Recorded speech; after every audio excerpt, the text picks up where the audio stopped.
بسم اللہ الرحمن الرحیم۔ السلام علیکم ورحمۃ اللہ وبرکاتہ۔ رب ارحمہما کما ربیانی صغیرا۔ اے میرے رب، میرے ماں باپ پر اس طرح رحم فرما جس طرح انہوں نے بچپن میں مجھ پر کیا تھا۔ قرض کی پریشانی سے بچنے کے لیے مسنون ذکر: اللہم اکفنی بحلالک عن حرامک واغننی بفضلک عمن سواک۔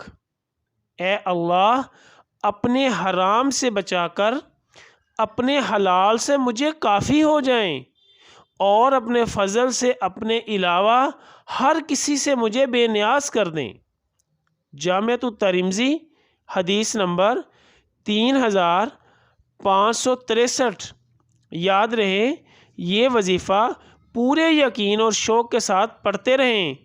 اللہ تبارک و تعالی ہر طرح کے قرض سے نجات عطا فرمائیں گے۔ پریشانیوں اور دکھوں سے بچاؤ کے لیے آخری تینوں کل کثرت کے ساتھ پڑھتے رہیں۔ یا اللہ، خاندان اہل بیت کی سچی محبت ہمارے دلوں میں راسخ فرما۔ یا رسول اللہ صلی اللہ علیہ وسلم، ہمارے ماں باپ اور ہماری آل اولاد آپ صلی اللہ علیہ وسلم پر قربان ہو۔ آمین یا ارحم الراحمین۔